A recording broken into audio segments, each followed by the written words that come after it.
Chapitres 16 et 17. Une Brahmajana expéditive. Ces deux chapitres relatent l'histoire d'un homme riche qui voulait obtenir rapidement de Sai Baba, le Brahmajana, la connaissance de Brahman et connaissance suprême. Préliminaire. Le précédent chapitre a décrit comment la promesse de M. Cholker de faire une petite offrande fut tenue et acceptée. Dans cette histoire, Sai Baba a montré qu'il recevait avec gratitude la moindre petite chose offerte avec amour et dévotion.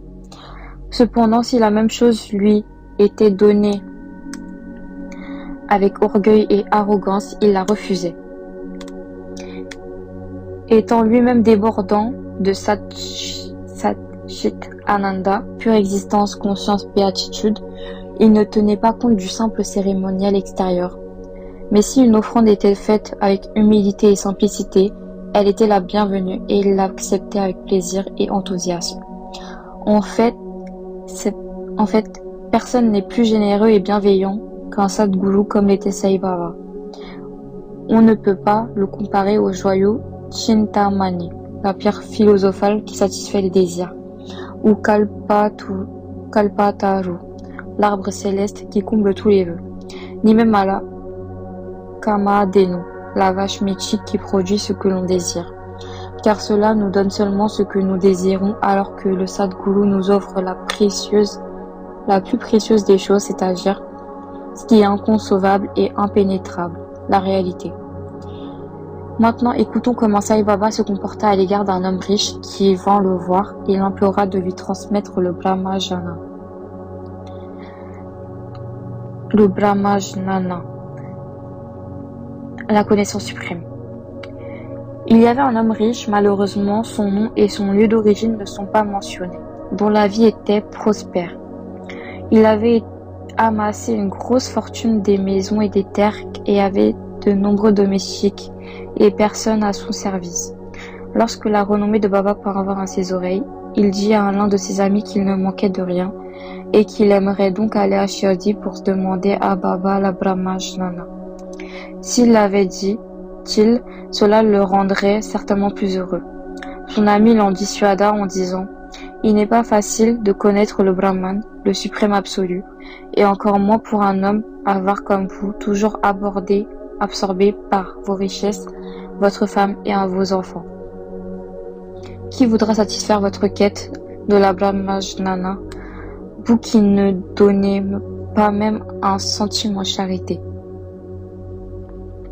Ne tenant pas compte du conseil de son ami, le bonhomme loua un Tunga cabriolet pour un voyage aller-retour et se rendit à Shirdi.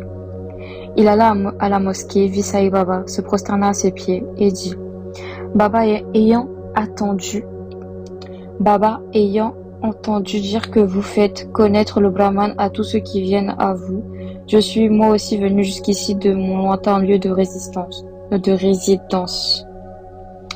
Je suis très fatigué par le voyage et si j'obtiens de vous le Brahmajana, je serai largement récompensé de tout désagrément. » Alors Baba répondit « Mon cher ami, ne soyez pas inquiet, je vais immédiatement vous montrer le Brahman. De nombreuses personnes viennent me voir et me demandent la richesse, la santé, le pouvoir, la gloire, ma position sociale, la guérison de maladies et d'autres requêtes d'ordre temporel. Rare est celui qui vient ici me demander la connaissance suprême.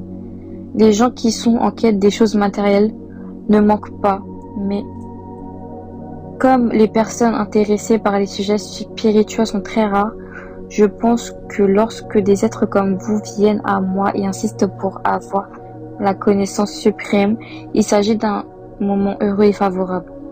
Aussi vais-je sur le champ et avec plaisir vous faire connaître le Brahman avec toutes ses subtilités et complexités. » Sur ces mots, Baba entreprit de lui montrer le Brahman. Il le fit asseoir et engagea la conversation avec lui sur un autre sujet, lui faisant ainsi oublier pour un moment sa question. Ensuite, il appela un garçon et lui dit d'aller chez un certain Marvari, un prêteur sur gage, appelé Nandu, et de lui emprunter 5 roupies.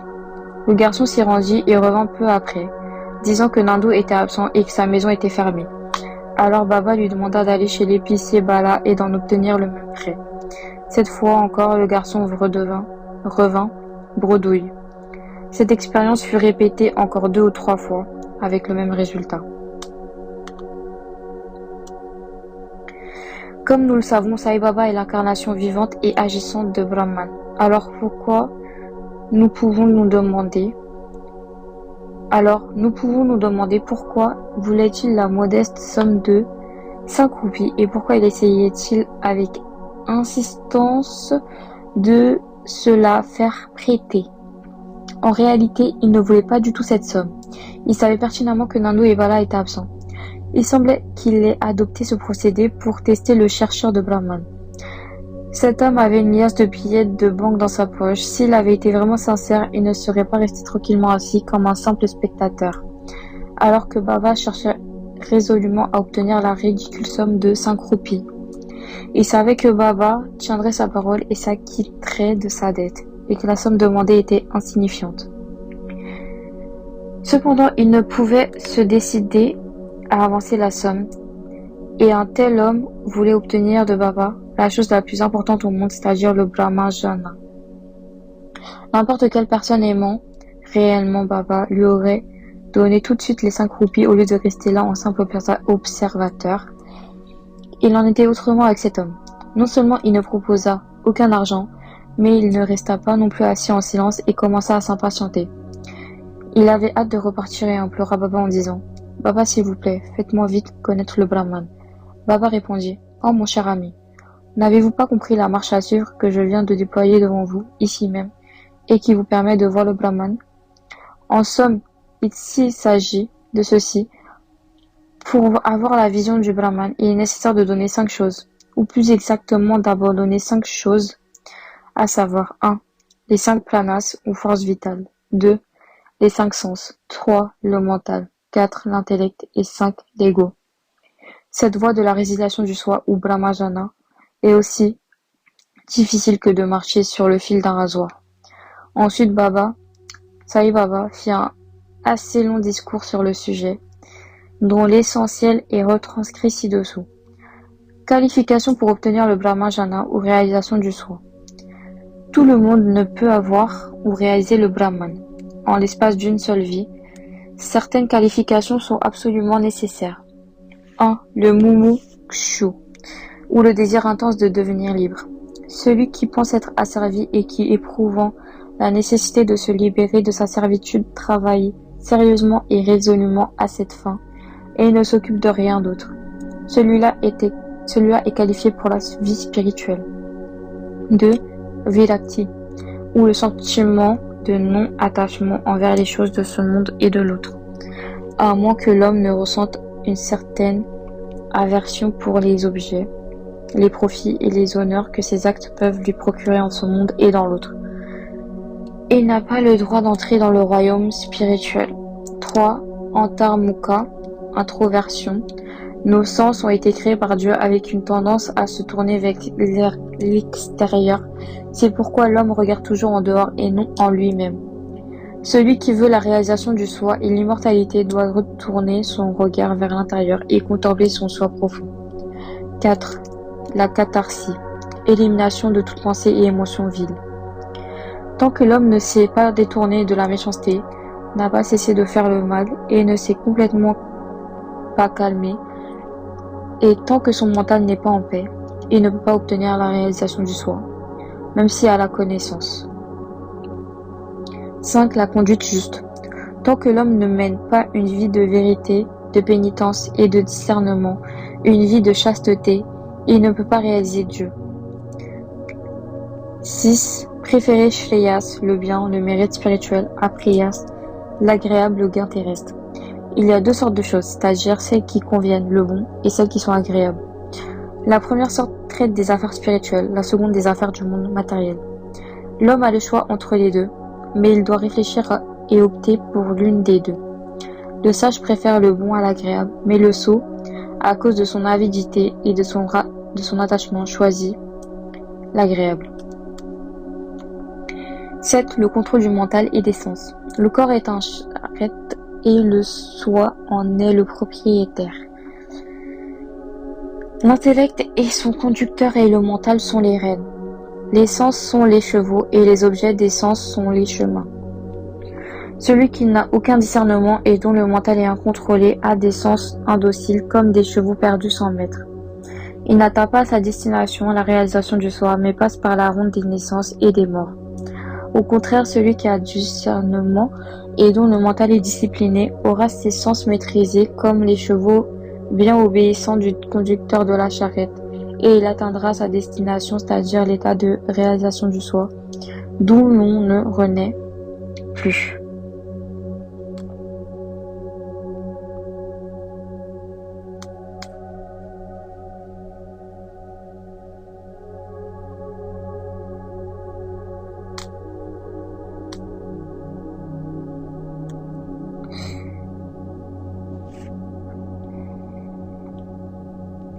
L'homme qui a autant de discernement que son conducteur guide et qui est capable de modérer son mental parvient au bout du voyage à la demeure suprême de l'omniprésent du Seigneur Vishnu.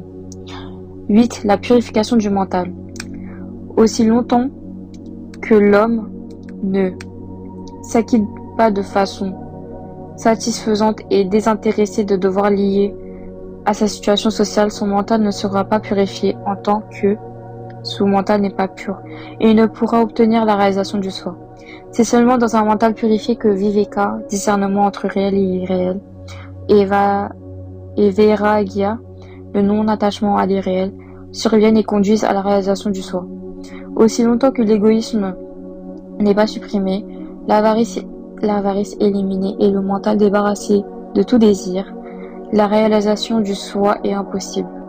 La pensée qui nous fait dire que je suis le corps est une grande illusion et l'attachement à cette idée est cause de servitude. Renoncez donc à cette idée et à l'attachement, si vous souhaitez parvenir au but, à la réalisation. 9. La nécessité d'un gourou. La connaissance du soi est si subtile et mystérieuse que personne ne peut espérer l'atteindre un jour par ses propres efforts. Aussi l'aide d'une autre personne, un maître qui a lui-même atteint la réalisation du soi, est-elle absolument nécessaire. Ce que d'autres ne peuvent donner malgré un gros travail et beaucoup de peine, peut être aisément obtenu par l'aide d'un tel maître, car il a lui-même cheminé sur la voie, et il peut facilement élever le disciple, échelon après échelon, sur l'échelle du progrès spirituel. 10. Et enfin la grâce du Seigneur est la chose essentielle. Quand le Seigneur est satisfait d'une personne, il lui accorde Viveka et Vairagya, et il lui fait traverser en toute sécurité l'océan de l'existence matérielle. Le soi ne peut être gagné ni par l'étude des Védas, ni par l'intellect, ni encore par l'érudition, qui est choisie par le soi l'atteint. À lui, le soi révèle sa nature. Dit la Katha Upanishad 2, 2.23. Trad Patrick Lebay, courrier du livre. Quand il eut fini son exposé, Baba se tourna vers l'homme et lui dit : « Monsieur, le Brahman est dans votre poche sous forme de 50 fois 5 roupies, 250 roupies. Sortez-les, s'il vous plaît. » L'homme sortit de sa poche la liasse de billets et à sa grande surprise, il vit, en les comptant, qu'il y avait 25 billets de 10 roupies. Constatant l'omniscience de Baba, il fut bouleversé et se jeta à ses pieds, sollicitant sa bénédiction. Alors Baba lui dit : « Enroulez votre liasse de Brahman. » L'auteur emploie le terme marathi, Brahman Kunadai, c'est-à-dire les billets de banque. Tant que vous ne serez pas complètement libéré de votre avarice et de votre avidité, vous n'obtiendrez pas le réel Brahman. Comment celui dont le mental est absorbé par la richesse, la descendance et la prospérité peut-il espérer connaître le Brahman, s'il ne se débarrasse pas de son attachement pour ces choses?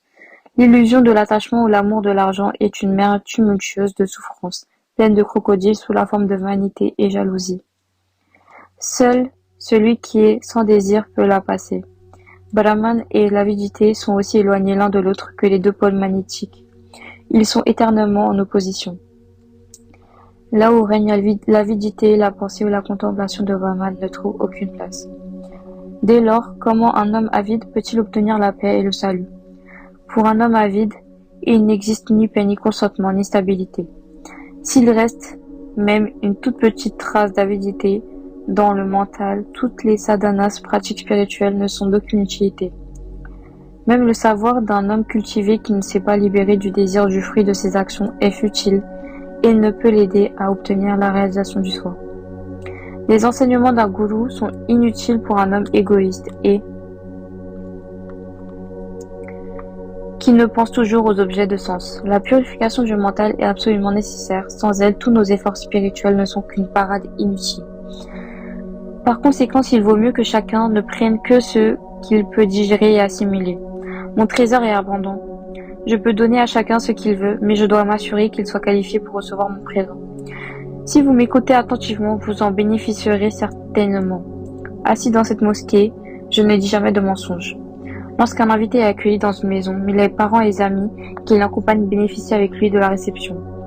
De même, ceux qui étaient présents à ce moment-là dans la mosquée purent participer au festin spirituel servi par Baba au riche gentleman. Après avoir reçu la bénédiction de Baba, tout le monde, lui inclus, quitta le lieu vraiment heureux et satisfait. Beaucoup de saints abandonnent leur maison pour vivre dans la forêt, dans des grottes ou des ermitages et dans la solitude, afin d'obtenir leur libération ou leur propre rédemption. Ils ne font pas attention aux autres et sont toujours absorbés dans le soi. Sai Baba n'était pas de ce type. Il n'avait ni maison, ni femme, ni enfants, ni parents, proches ou éloignés. Pourtant, il vivait dans le monde. Il mendiait son pain à 3 ou 4 maisons. Il vivait toujours au pied de l'arbre Nim, s'occupait des activités séculières et enseignait à tous comment agir et comment se conduire dans ce monde. Rares sont les sadhus, chercheurs de Dieu, et les saints qui, après être parvenus à la vision de Dieu, s'efforcent de rendre les gens heureux. Sai Baba fut le premier de ceux-ci, et c'est pourquoi Emad Pant dit: bénis sont les chastes parents, bénis est la famille, et béni est le pays où est né cet extraordinaire, très transcendant, précieux et pur joyau, Sai Baba. Je me prosterne devant Shri Sai, paix à tous les êtres.